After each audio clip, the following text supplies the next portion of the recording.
Welcome to Shovelware Diggers. Our dig team's currently excavating the Softkey Shareware 2000 Hit Games 2 CD collection. You can find a link in the video description containing the entire directory structure of this archive. Here's what our diggers have for week 129. For more information on how to join the dig team, simply follow the Patreon link in the video description. Now without further ado, let's get started. First up, Seth Tierney's dug up WINGAMES /new/WINROLL. Probably some kind of dice game, if I had to guess. WINROLL. Actually, hang on a second there. Oh no, that's WinRob. I thought it said WINROLL with something else for a second there. Anyways, you gotta read me. Roll over the Windows income generation program. Use your modem to make quadruple dollar signs. I smell scam.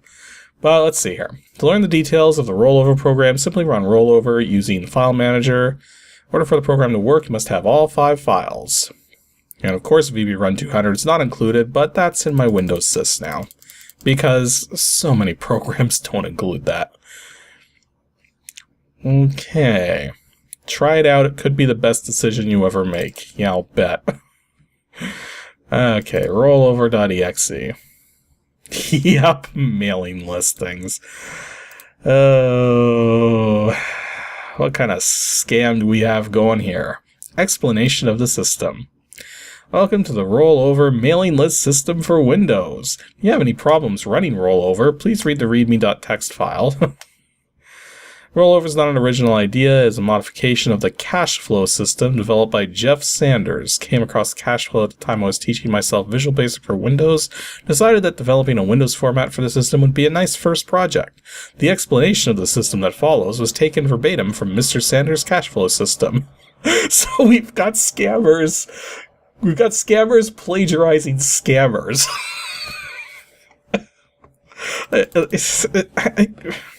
I don't know.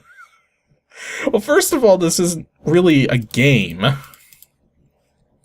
Okay, I should point out that there is the potential for legitimate mailing lists, but the idea here is using a mailing list specifically to make money.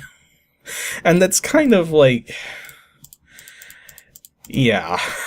It's kind of proof that stuff like this existed ever since, like, the beginning of time, pretty much. I mean, just to lay out how common these kinds of, like, scams and everything are, I once purchased a business entrepreneur's magazine, so to speak. It was like, I think it was somewhere between 60 and 80 pages long. And this is like a monthly publication thing, right? And I specifically remember that out of this fairly large magazine, there were 3 legitimate articles in it, and then the rest of it, like 80% of this magazine, was get-rich-quick schemes. I'm not even kidding. There had to have been like 24 different ones in the magazine. It was ridiculous. Oh my gosh. So yeah, these kinds of things, they've been around for a while. The occasional person who tries something like this might have success, but the vast majority of people who try these things are not going to get anywhere near profitable stuff going. Enter your information to join the system. No, thank you. Your information is not complete. I like how this little window here doesn't have a way to cancel it. Well, yeah, you could close it from there, but there's like no quit button, there's no cancel button, there's no X in the corner. It's like, you must enter this information. And apparently we've got a current list of participants too. Right. So this program here is literally... oh my gosh. So this program itself is literally just advertising. Explanation of the system, current list of participants, and a button to enter your information to join the list. This program literally does nothing. Tell you what, Seth, you're getting another dig next week because you got robbed by this one. Next up, Robert Mackey's dug up WINGAMES /action /Blitzer. Okay, I got higher hopes for this one because it's in the action folder, but you never know. Funpack.ini? Huh. Is this part of a larger pack or something? Blitzer version 1.2, copyright by Steve Sherman. If you enjoy playing Blitzer and want to see future updates, mail $10 to such and such address. This window looks like it's seen better days. I can't even move it. Okay, well, what's the about say? Shareware release of Blitzer, comments are welcomed. I'm guessing that's Steve right there. Cyberpunk button? Okay. Mission. Earth has been overrun by an alien invading force. Your mission is to find and rescue a team of 6 scientists captured and held deep in underground caverns. They alone know the secret of how to destroy the alien fleet. Bring them out alive and save the planet by landing a few remaining bases. Your shields are refilled. This is scrolling very fast. How to play. Okay. Arrow keys controls the navigation of your ship. Left mouse button moves the ship as well. Spacebar or right mouse button to fire the photons. Tab drops a warhead. Okay. Escape, destroy all ships on screen. So you're using the escape key as your bomb button. Okay. That's weird. Video 7 mode is slow, use normal VGA mode? Okay. Oh, hang on. Now that's kind of cool. I was complaining about it scrolling too fast, but you actually have buttons to scroll back up, continue scrolling down. You can click it repeatedly to get it to scroll faster, or you can even stop it. Okay, so besides the fact that I can't move this window because it's lacking the necessary pieces to move it, that's neat. Also, why is these black little outlines here almost as if there was like some sort of 3D thing that was supposed to happen, but it didn't? I don't know. Anyways, start game. I will play on Novice. Wait a minute. Didn't Clint of Lazy Game Reviews cover something like this at some point? This looks familiar. Yeah, I got a funny feeling I've got a funny feeling I've seen Clint play this before. So yeah, we're piloting a helicopter apparently. Blitzer runs much faster in normal 16-color VGA mode.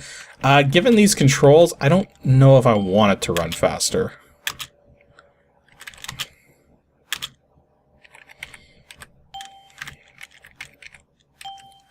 Yeah, so the controls are not good, to say the least. You don't hold buttons down, although you certainly can. But yeah, you just push the button once and things happen. So not quite sure what we're trying to do here. Said something about rescuing scientists. Is like that one of the scientists, I'm guessing?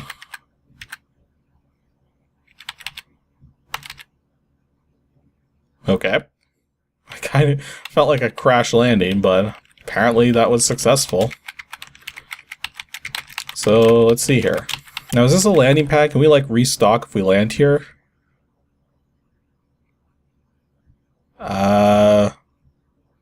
Doesn't look it. So escape, neutron bomb. Okay. Shields are starting to get a little low. So we have photons. Okay, so that just drops a little pellet that explodes.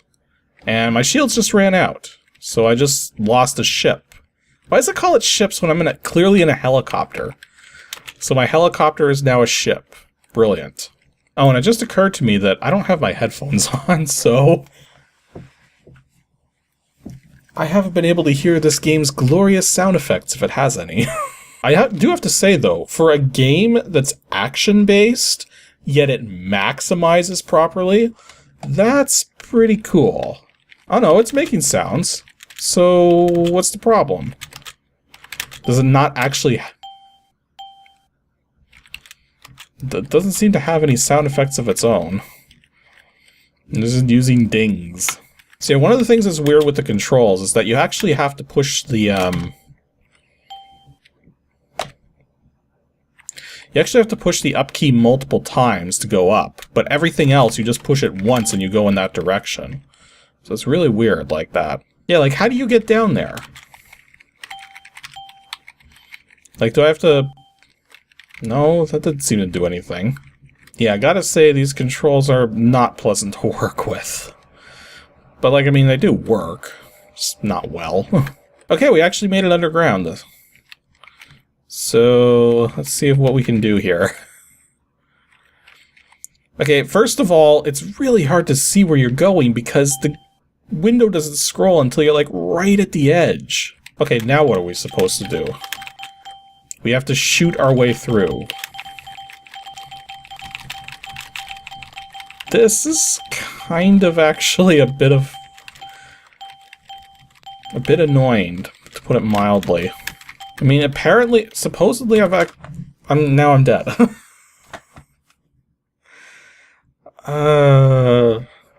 Sorry, Clint. I'm pretty sure you said you liked this thing, but I absolutely don't. This is very temperamental. The controls are not good. It's just hard to get this thing to play right. Well, I gave it a shot. $10 software? Well, let's put it this way. It is Windows 3.1. You can only do so much with just general user interface stuff. Like, this isn't doing any sort of accelerated graphics or anything. Like, clearly there's a game here, but maybe it's like not working perfectly because of the emulation. Like, that's always a potential, but I don't know. The state it's in here, playing it right now, it's not fun. And our last dig for today comes from Lenoir. WINGAMES /unclassified /MOONTOOL. Given the fact that this is in the unclassified folder, and given the fact that it's called MOONTOOL, I'm going to guess that this is some kind of program for determining lunar phases or the position of the moon or something. Let's see what we got. MOONTOOL for Windows is copyright 91, Altmania Productions. Current version is 0.4. Kind of suggests this hasn't been completed yet. Program requires Microsoft Windows 3.0, either standard or enhanced mode. Implements an MS Windows version of the Sun tool written by John Walker in 1988. Current version only implements the features supported by MOONTOOL for Sun tools version 2.0. I get confused. MOONTOOL, Sun tools. Next thing we're going to have, like... Actually, what would you have other than those? Anyways. There is one new features in this release. there is multiple infractions of grammar in that one sentence. Holy jeez. So yeah, it looks like this is just simply a program to calculate lunar phases. And apparently he's still trying to sell it for $5, even though that may be all this does. And apparently the person who wrote this particular program is Jeffrey Altman. From New York. Well, let's see what it does. Well, the plus side is that it's not just a simple icon, as the text file might have been alluding to, but, Age of Moon. I'm pretty sure it doesn't mean the actual age of the moon, but it's probably referring to the amount of time that's passed since the current phase or something. I'm not sure.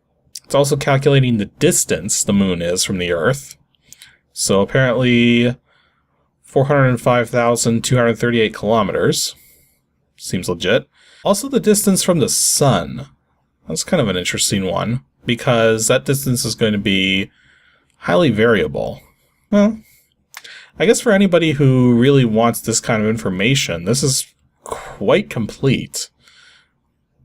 And it is showing like a sort of picture of the moon phase here, although because it's currently a 1% phase, it doesn't look like much. So yeah, there's really not a lot more to say about this particular program. Now, unlike the scam that we started this video with, this one does actually do what it intended to do. Is it worth $5? I guess if you're an astronomy student or learning about that kind of thing, this probably would be pretty useful. There's definitely better programs nowadays, but given when this thing came out, when did this thing come out? 1991. Okay, so this was pretty early on. So yeah, I guess for $5, it's definitely worth it for somebody who's interested in this kind of thing, but that's going to be a very small number of people, so for the average person, this is probably totally useless.